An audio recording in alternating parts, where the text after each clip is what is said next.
परिपच्यमानो हि प्रत्यात्मनियतः कर्माशयः यस्मिन् आत्मनि वर्तते तस्यैव उपभोगायतनं शरीरम उत्पाद्य व्यवस्थापयति। तो वो जो कर्माशय जो हर आत्मा के साथ जुड़ा हुआ है वो परिपच्यमान विपाकोन्मुख होता हुआ, माने पकता हुआ, पाकोन्मुख होता हुआ, प्रत्यात्म नियतः कर्माशय, हर आत्मा का अपना अपना एक नियत कर्माशय है जो कि फल देने के लिए पाकोन्मुख हो गया है। यस्मिन आत्मनि वर्तते, जिस आत्मा में जैसा है कर्माशय, तस्यैव उपभोगायतनम शरीरम उत्पाद्य व्यवस्थापयति। तो कह रहे हैं उस आत्मा के लिए वैसा ही भोग का आयतन शरीर उत्पन्न करने की व्यवस्था बनी हुई है, वो बना देता है कर्माशय वैसा ही शरीर। तदेवं, तो इस प्रकार से शरीरोत्पत्ति निमित्तवत संयोग निमित्तम कर्म इति विज्ञायते। तो इस प्रकार से शरीरोत्पत्ति निमित्तवत, शरीरों की उत्पत्ति में जैसे कर्म निमित्त हैं वैसे ही संयोग निमित्तम कर्म है, संयोग में भी कर्म ही निमित्त है। तो संयोग का मतलब क्या है वो अगली पंक्ति में बता रहे हैं। प्रत्यात्म व्यवस्थानम तु शरीरस्य आत्मना संयोग प्रचक्षमहि। सूत्र में जो संयोग है वो संयोग क्या है, हर आत्मा का शरीर के साथ जो व्यवस्थान है, जो संबंध है, उसको हम यहाँ संयोग कह रहे हैं। तो किस आत्मा का किस शरीर से संयोग होगा, मनुष्य शरीर से होगा या गाय के शरीर से होगा या चींटी के शरीर से संयोग होगा, इसमें निमित्त क्या है, कर्म निमित्त है इसमें। नहीं तो केवल भूत निमित्त होते यदि तो सब मनुष्य ही मनुष्य बनते या सब गाय ही गाय बनते। तो कर्म निमित्त शरीर की उत्पत्ति में भी है, और कैसे शरीर के साथ आत्मा का संयोग होगा उसमें भी कर्म निमित्त है। मानव शरीर के साथ इसका संयोग होगा आत्मा का, या किसी पशु पक्षी पंछी के साथ होगा, तो ये सब कर्माशय से है। देखो कितनी अच्छी शरीर रचना यहाँ पर बताई है भाष्यकार और सूत्रकार ने। शरीर रचना विज्ञान कितने अच्छे से उठाया है ना इन्होंने। आगे कह रहे हैं एतेना नियमः प्रत्युक्तः। बोलिए जो हमने दो बात बताई हैं कि कर्म निमित्त शरीरोत्पत्ति होती है और संयोग निमित्त भी कर्म ही होते हैं, ये जो बात बताई है एतेना, इस कारण से अनियमः प्रत्युक्तः। अनियम माने नियम न होना, ये खंडित हो गया। नियम न होना मतलब कि सबको एक ही जैसे शरीर मिलेंगे, ये नियम नहीं है। तो ये अगर कोई नियम कह रहा था, पूर्व पक्षी कह रहा था ना कि भाई भूतों से बन जाएंगे शरीर जैसे मूर्ति आदि बनी, तो बोली ये खंडित हो गया यहाँ पर। यो अयम अकर्म निमित्ते शरीर सर्गे, जो कह रहे थे कि शरीर की सृष्टि में, शरीर की रचना में अकर्म निमित्ते, कर्म निमित्त नहीं है, अकर्म निमित्ते शरीर सर्गे सति अनियम इति उच्यते। बोले कोई नियम नहीं है, अनियम है, ऐसा जो कह रहे थे। अयम शरीरोत्पत्ति निमित्तवत संयोगोत्पत्ति निमित्तम कर्म इति अनेन अनियमः प्रत्युक्त। तो पहले जो पूर्व पक्षी ने कहा था कि भाई कर्म निरपेक्षी शरीरोत्पत्ति होती है, तो बोले उसके इस कथन को, इस अनियम को इन दो सूत्रों ने, या इस एक सूत्र ने, कौन सा सूत्र ने, शरीरोत्पत्ति निमित्तवत संयोगोत्पत्ति निमित्तम कर्म इति अनेन सूत्रेण, इस सूत्र से अनियम प्रत्युक्त, वो जो अनियम था पूर्व पक्षी का वो खंडित कर दिया गया। कस्तावद अयम नियमः, तो बोले नियम क्या है फिर, तो नियम बता रहे हैं। यथा एकस्य आत्मनः शरीरम तथा सर्वेषाम इति नियमः। बोले आप उसको अनियम क्यों कह रहे हैं, नियम बोलो ना। बोले नहीं, नियम तो वो होता है जो सबके लिए एक जैसा हो। गुरुकुल में नियम किसको कहेंगे, भाई ये समय सबके लिए यज्ञ करने का है तो सब यज्ञ में ही जाएंगे, फिर कोई इधर उधर नहीं कर सकता, उसको तो नियम कहते हैं। और कोई कुछ भी करे उसको अनियम कहेंगे। तो यहाँ भूतों से एक ही जैसे शरीर यदि उत्पन्न हो वो तो नियम हो जाएगा, और अलग अलग हो रहे हैं तो अनियम हो जाएगा। तो वही कह रहे हैं, यथा एकस्य आत्मनः शरीरम तथा सर्वेषाम इति नियमा। जैसे एक आत्मा का शरीर है वैसे ही सब आत्माओं के भी शरीर हो, उसको तो नियम कहेंगे। और अन्यस्य अन्यथा, अन्यस्य अन्यथा इति अनियम। किसी एक आत्मा का अलग शरीर है, दूसरी आत्मा का अलग शरीर है, तो इसको कहेंगे अनियम। अनियम को ही खोल दिया भेद, इसी को भेद कहते हैं।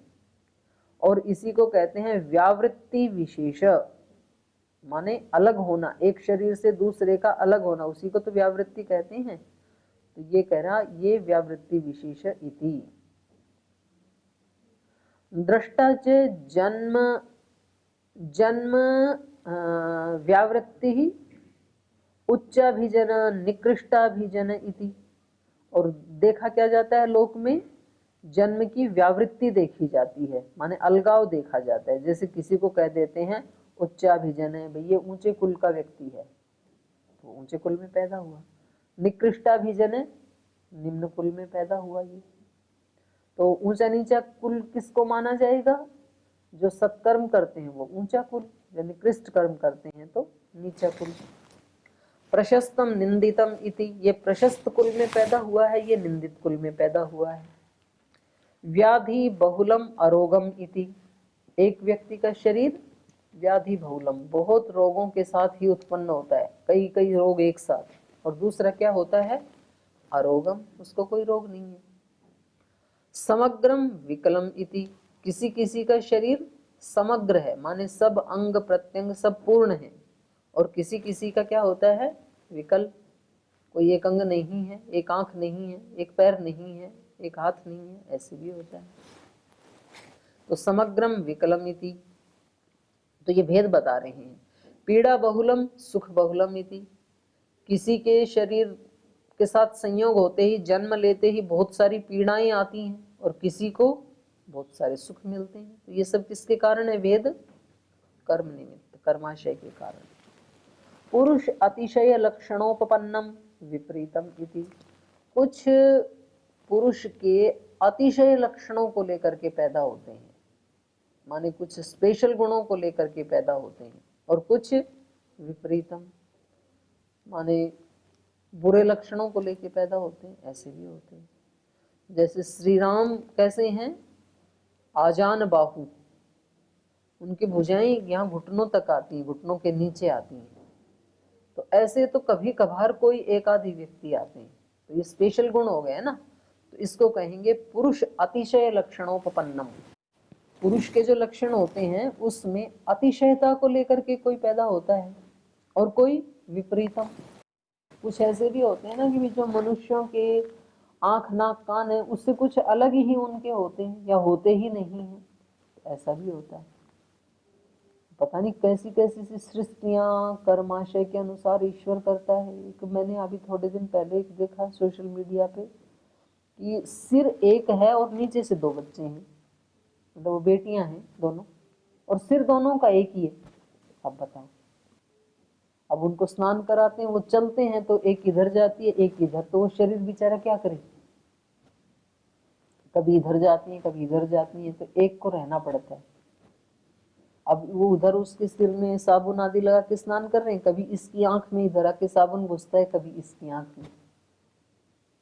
मतलब चेहरे अलग हैं, सिर ऊपर से एक है और दो साइडों में। अब वो मतलब क्या है, तो ऐसे ऐसे पता नहीं कर्म के अनुसार क्या क्या ईश्वर देता है। प्रशस्त लक्षणम निंदित लक्षणम, कुछ प्रशस्त लक्षणों को लेकर के पैदा होते हैं। जैसे महात्मा बुद्ध को पैदा होते ही बता दिया था ना कुछ ज्योतिषियों ने, ये बड़े प्रशस्त लक्षणों को लेकर पैदा हुआ बालक है। ऐसे ही योगेश्वर कृष्ण के पैदा होते ही बता दिया था कुछ लोगों ने। कुछ निंदित लक्षणों को लेकर पैदा होते हैं, उनके भी पैदा होते ही बता देते हैं भाई ये कुछ ना कुछ तो इस कुल के लिए खतरा लाएगा, ऐसे बता देते हैं। तो कंस तो ऐसा ही था, अपने कुल के लिए खतरा ही लेके आया, निंदित लक्षण वाला। पटु इंद्रियम मृदु इंद्रियम इति, कुछ बहुत कुशल इंद्रियों वाले होते हैं, जन्म से ही उनको इतनी तीक्ष्ण वो इंद्रियां मिलती हैं और कुछ को मृदु इंद्रियां, मृदु मतलब कमजोर, उनकी इंद्रियां कमजोर होती हैं।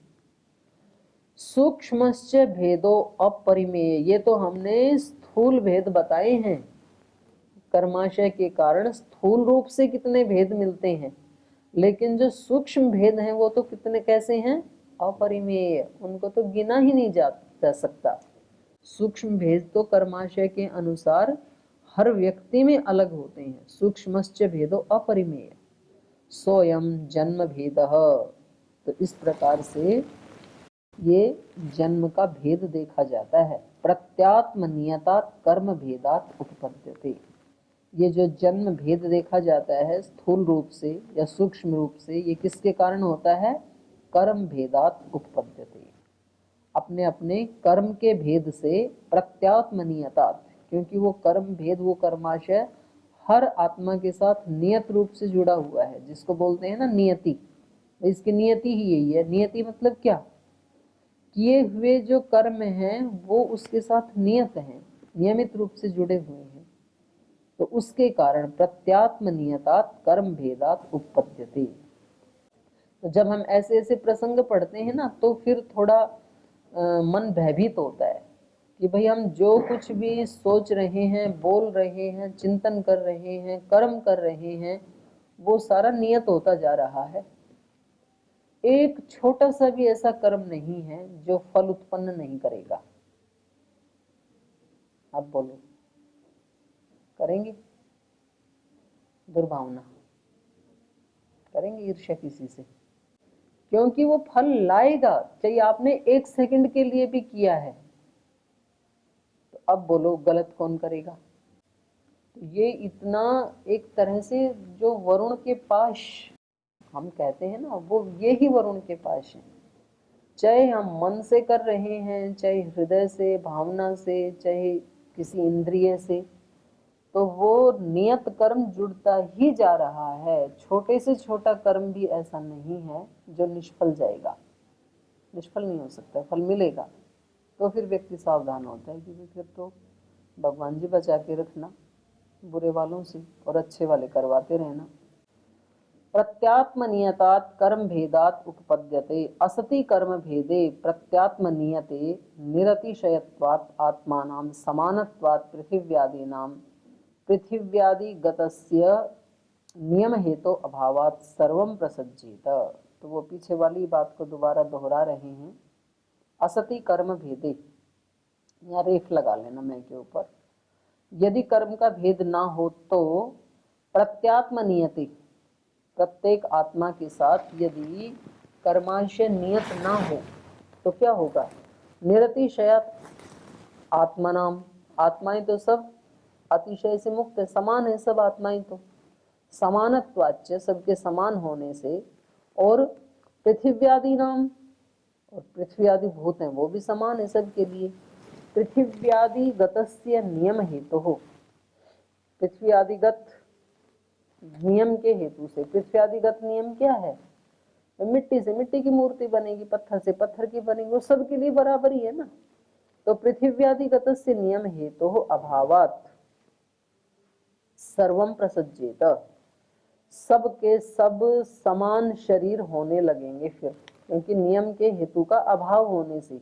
अभी नियम का हेतु क्या है, कर्माशय, और उस नियम के हेतु का अभाव होने से सबको सब चीजें एक जैसी मिलने लगेंगी। न तो इत्थम भूतम जन्म, लेकिन ऐसे जन्म तो देखे नहीं जाते हैं लोक में, ऐसा तो है नहीं शरीरोत्पत्ति। तस्मात् न अकर्म निमित्ता शरीरोत्पत्ति रीति, इसलिए हम नहीं कह सकते हैं ये शरीर की उत्पत्ति बिना ही किसी कर्म के निमित्त के हो गई। तो ये जो बात है, ये तो ये भी नहीं मानते हैं ना, बौद्ध धर्म भी नहीं मानता है, जैन धर्म भी नहीं मानता है। नहीं, जैन धर्म तो मानता है ना कर्म को तो, लेकिन वो उसको नहीं मानता है, आत्मा को, मन को मानता है। तो अकर्म निमित्ता शरीरोत्पत्ति न, आत्मा को बोध नहीं मानते, नहीं ये कर्म फल को नहीं मानते ना, है?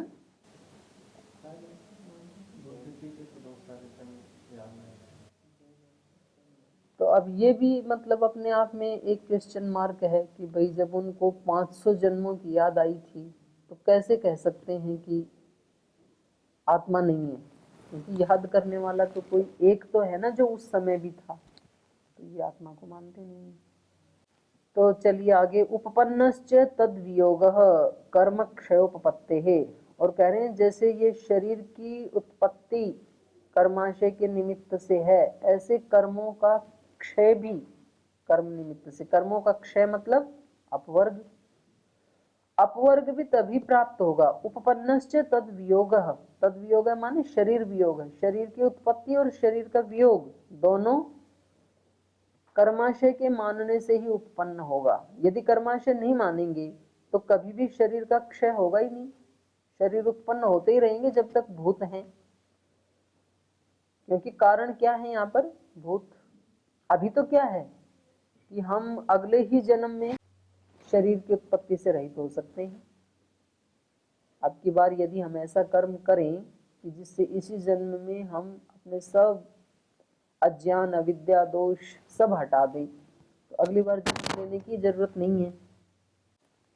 तो कह रहे हैं इसका क्षय भी तब ही होगा। उपपन्नश्च तद वियोगः कर्म क्षयोपपत्तेः, क्योंकि कर्म के क्षय की उपपत्ति होने से, कर्माशय तो मानना ही पड़ेगा ना। किसी व्यक्ति ने साधना करके कर्मों का क्षय कर दिया, तभी इससे मुक्त हो पाएगा शरीर से। यदि कर्माशय को नहीं मानेंगे तब तो शरीर बना ही रहेगा हमेशा। कर्म निमित्ते शरीर सर्गे तेन शरीरेण आत्मनो वियोग उपपन्नः, माने हम कर्म निमित्त शरीर उत्पत्ति मानेंगे ना, तभी तेन उसी हेतु से ही शरीरेण आत्मनो वियोग उपपन्न, तभी शरीर से आत्मा का वियोग भी उपपन्न हो पाएगा, नहीं तो वियोग नहीं हो उपपन्न हो पाएगा। अकस्मात कैसे वियोग उपपन्न होगा, कर्म क्षयोपपत्ते है, कर्मों के क्षय की उपपत्ति होने से। उपपद्यते खलु कर्म क्षयः सम्यक दर्शनात्, यहाँ अल्प विराम लगा लीजिए। कर्मों का क्षय कैसे होता है, सम्यक दर्शनात्। सम्यक दर्शन मतलब ज्ञान, जो वस्तु जैसी है उसको वैसा देखना, तो ये सम्यक दर्शन है। तो जिस समय हम सम्यक दर्शन को प्राप्त हो जाएंगे तो हमारे कर्मों का क्षय हो जाएगा। प्रक्षीणे मोहे वीतरागः पुनर्भव हेतु कर्मः काय वांग मनो भी न करोति। और कह रहे हैं कि जब सम्यक दर्शन हो जाएगा तो मोह भंग हो जाएगा, राग भंग हो जाएगा, दोष नष्ट हो जाएंगे ना सम्यक दर्शन से। तो प्रक्षीणे मोहे, मूढ़ता के क्षीण हो जाने से, यहाँ मोह का मतलब है अज्ञान, अज्ञान के क्षीण होने से वीतराग, ये व्यक्ति कैसा हो जाएगा, वीतराग। वीतराग माने राग आदि जितने भी दोष हैं, राग द्वेष आदि, उन सब से विगत हो जाएगा ये। तो जब अज्ञान या राग द्वेष आदि नहीं रहेंगे तो दोष मूलक कर्माशय बनेगा ही नहीं। सती मूले तद विपाको जात्यायुर्भोगा, तो मूल नहीं बचा तो उत्पत्ति भी नहीं होगी। तो इसलिए कहा प्रक्षीणे मोहे वीतराग पुनर्भव हेतु कर्म, दोबारा जन्म लेने का हेतु जो कर्म या कर्माशय है, जो कि काय वांग मनो भी क्रियते, जो कि शरीर वांग वाणी और मन आदि से किया जाता है, वो न करोती, ये करेगा ही नहीं। जब इसका ज्ञान नष्ट हो गया तो शरीर है, वाणी है, मन है, लेकिन इससे वो करेगा नहीं। इति उत्तरस्य अनुपचय, इसलिए अगला जन्म इसको मिलेगा नहीं, क्योंकि कर्माशय नहीं बना तो अगला जन्म क्यों मिलेगा। और पीछे वाले को ज्ञान की अग्नि से भून डाला इसने, दग्ध बीज कर दिया। पूर्वोपचितस्य विपाकः प्रतिसंवेदनात् प्रक्षयः, और पहले ही जो संचित कर्म से अतिरिक्त जो विपाकोन्मुख हो गया था, पूर्व उपचितस्य विपाकः, विपाक का मतलब है फल देना जिसने शुरू कर दिया। एक कर्माशय तो बचा ना, जो जन्म के समय से लेकर और मृत्यु पर्यंत जो फल देने के लिए तैयार है, ये जो कर्माशय है ये प्रतिसंवेदनात् प्रक्षय, ये अपना भोग करके क्षय कर देगा। भोग रहा है, ठीक है, शांतिपूर्वक भोग लेंगे इस शरीर में जो जो भी है, आगे के लिए खाता बंद, नया अकाउंट नहीं बनाएंगे। एवं प्रसव हेतु अभावात, तो इस प्रकार से शरीर के प्रसव के हेतु का अभाव होने से, कर्माशय धर्माधर्म रूपी कर्माशय का अभाव होने से, अस्मिन शरीरे पतिते, इस शरीर का नाश होने पर, पुनः शरीरांतर अनुपपत्ते है, दोबारा शरीर उत्पत्ति की अनुपपत्ति होने से, अप्रतिसंधि, फिर बंधन नहीं होता है, फिर मुक्त हो जाता है ये। अकर्म निमित्ते तु, लेकिन यदि इन भूतों से शरीर की उत्पत्ति अकर्म निमित्त मानेंगे, अकर्म निमित्ते तु शरीर सर्गे भूत क्षय अनुपपत्ति, भूतों का तो क्षय हो नहीं सकता है जब तक सृष्टि रहेगी, तो भूत क्षय अनुपपत्ति तद वियोग अनुपपत्ति रीति, तो भूतों से बना हुआ जो शरीर है उसके वियोग की भी अनुपपत्ति हो जाएगी। फिर हमारे वश में नहीं है कि हम शरीर से मुक्त हों, और कब कौन से शरीर से युक्त हों वो भी हमारे ऊपर डिपेंड नहीं है, भूतों की मर्जी, भाई कौन सा शरीर देंगे, कोई भी बना देंगे, अच्छा या बुरा, दोष आएंगे नहीं। आगे आगे कह रहे हैं, अदृष्टकारितम इति चेत पुनः तत्प्रसंगो अपवर्गे। ये पूर्व पक्षी और उत्तर पक्षी दोनों का इसमें चलेगा, मिला जुला सा। अदृष्टकारितम इति चेत, यदि शरीरोत्पत्ति को आप अदृष्टकारित मानेंगे, अदृष्ट का कहने से इनका मतलब क्या था, कर्माशय, और ये सांख्य मत वाले अदृष्ट किसको कहते हैं, जिसने अभी पुरुष और प्रकृति को ठीक ठीक नहीं देखा, उसको ये कहते हैं अदृष्ट। तो कह रहे हैं अदृष्टकारितम इति चेत, यदि आप इसको अदृष्टकारित मान रहे हो शरीरोत्पत्ति को, तो पुनः तत्प्रसंगो अपवर्गे, तो उसका अपवर्ग में भी प्रसंग होगा, किसका, शरीर उत्पत्ति का, क्योंकि शरीर उत्पत्ति के बिना उसका अपवर्ग भी नहीं हो सकता है। क्योंकि सांख्य और योग वाले क्या कहते हैं, शरीर किसके लिए है, भोग अपवर्गार्थम दृश्यम, भोग के लिए और अपवर्ग के लिए। जब भोग के लिए शरीर उत्पत्ति है तो अपवर्ग के लिए भी शरीर उत्पत्ति चाहिए फिर। और भोग और अपवर्ग क्यों करता है व्यक्ति, अदृष्ट के कारण। अदृष्ट मतलब जब तक उसने प्रकृति और पुरुष को अलग अलग नहीं देख लिया, विवेक नहीं हो गया उसको। तो ये अदृष्ट यदि निमित्त है, तो ये यदि शरीरोत्पत्ति में अदृष्ट निमित्त है तो अपवर्ग में भी यही निमित्त बनेगा, ये इनका कहना है। तो ये कह रहे हैं अदर्शनम खलु अदृष्टम इति उच्यते। अदर्शन किसको कहते हैं, अदृष्ट को। अदर्शनम खलु अदृष्टम इति उच्यते। अदृष्टकारिता भूतेभ्य शरीरोत्पत्ति। आपने क्या कहा, भूतों से शरीर की उत्पत्ति कैसे हो रही है, अदृष्टकारिता, अदृष्ट के द्वारा। तो यहाँ अदृष्ट का अर्थ बदल करके फिर आगे ये अपनी बात को बढ़ा रहे हैं।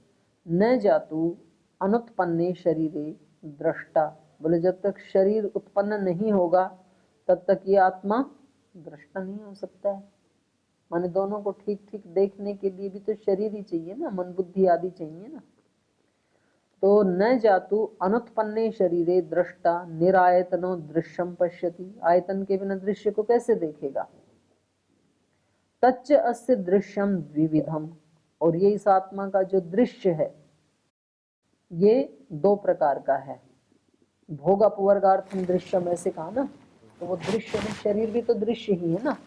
तो इसलिए कह रहे हैं कि तच्च अस्य, इस आत्मा का ये जो दृश्य है ये द्विविधम, दो प्रकार का है। विषयश्च और नानात्वच आत्मनो अव्यक्त आत्मनो तदर्थ है शरीर सर्ग। दो प्रकार का दृश्य कौन सा है, विषयश्च, एक तो 5 विषय वाला दृश्य, और दूसरा अव्यक्त आत्मनो नानात्वम। अव्यक्त माने मूल प्रकृति, और आत्मने मतलब पुरुष चेतन। तो पुरुष और अव्यक्त का नानात्व माने जब तक प्रकृति और आत्मा का भेद, ये दूसरा दृश्य है इसका, और एक ये संसार। तो दूसरे शब्दों में कहें तो भोग और अपवर्ग। अपवर्ग का मतलब दोनों का भेद देख लेना, नानात्व देख लेना, और भोग का मतलब शरीर के इंद्रियों के विषयों का भोग करना। तो कहा इस आत्मा के द्विविधम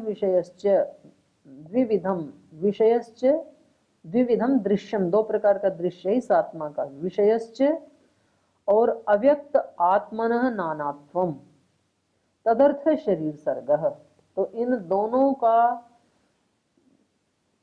दोनों के निमित्त से शरीर की उत्पत्ति होती है। शरीर की उत्पत्ति के दो हेतु हैं, एक तो विषयों का भोग करना और दूसरा है आत्मा और प्रकृति को ये नानात्व को देखना।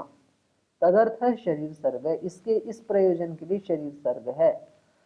तस्मिन् अवसिते चरितार्थानि भूतानि न शरीरम उत्पादयन्ति इति उपपन्न शरीर वियोग इति। तो कह रहे हैं तस्मिन् अवसिते, उसके अवसित हो जाने पर, किसके अवसित हो जाने पर, एक तो विषय भोगों का अंत हो जाए, भी जितना भोगना था भोग लिया, और दूसरा नानात्व का ज्ञान हो जाए। तो तस्मिन् अवसिते, इस दृश्य के अवसान ले लेने पर, चरितार्थानि भूतानि, तब भूत चरितार्थ होंगे, न शरीरम उत्पादयन्ति, फिर वो शरीर को उत्पन्न नहीं करेंगे, इति उपपन्न शरीर वियोग इति, तब जाकर के शरीर का वियोग उत्पन्न होगा। एवं चेत मन्य से, ऐसा यदि आप मानते हैं तो, ये सांख्यकार कह रहे हैं न्यायकार को, कि आप यदि ऐसा मानते हैं तो पुनः तत्प्रसंगो अपवर्गे, अपवर्ग में भी फिर तो आपको शरीरोत्पत्ति माननी पड़ेगी। क्यों? पुनः शरीरोत्पत्ति प्रसज्यते, भोग, इस संसार के भोग के बाद अपवर्ग में भी शरीर की उत्पत्ति होने लगेगी। क्यों? या च अनुत्पन्ने शरीरे दर्शनात् उत्पत्ति दर्शना भाविता, या च अपवर्गे शरीर निवृत्तौ दर्शनात् उत्पत्ति दर्शन भूता, न एतयोः अदर्शनयोः क्वचित विशेषः। करें जो या च अनुपपन्ने शरीरे, जब तक शरीर उपपन्न नहीं हुआ, उत्पन्न नहीं हुआ, तब तक दर्शन अनुत्पत्ति, तब तक दर्शन नहीं हो सकता भोगों का, शरीर नहीं है तो क्या हो गया? अदर्शनाभिमता। तो अदर्शन से ही माने दर्शन से ही भोग की उत्पत्ति हो सकती है। दर्शन माने शरीर की उत्पत्ति होने से। या च अनुत्पन्ने शरीरे दर्शन अनुपपत्ति अदर्शनाभिमता, और या च अपवर्गी, और अपवर्ग में भी शरीर निवृत्तौ दर्शन अनुत्पत्ति, शरीर के निवृत्त होने से दर्शन की अनुत्पत्ति हो गई। तो ये कह रहे हैं अदर्शन भूता, ये अदर्शन भूता जो दोनों ही स्थितियां हैं, एतयो अदर्शनयो क्वचित न विशेष, इन दोनों अदर्शन में कोई विशेषता नहीं है, माने दोनों समान ही हैं। इति अदर्शनस्य निवृत्ते अपवर्गे पुनः शरीरोत्पत्ति प्रसंग इति, इसलिए कह रहे हैं अदर्शन की अनिवृत्ति होने के कारण, अदर्शन के अनिवृत्ति मतलब विद्यमान रहने के कारण, अदर्शन के विद्यमान होने के कारण पुनः शरीरोत्पत्ति प्रसंग अपवर्गे, अपवर्ग में भी फिर से शरीर की उपपत्ति प्राप्त होने लगेगी। शरीर से ही तो भोगों की उत्पत्ति हो रही है, तो भोगों के लिए शरीर उत्पत्ति चाहिए, और शरीर से ही अपवर्ग की भी प्राप्ति हो रही है, तो इसलिए मोक्ष के लिए भी, अपवर्ग के लिए भी शरीर चाहिए। इसको और थोड़ा कल चर्चा करेंगे, आज समय हो गया, यहीं विराम लेते हैं।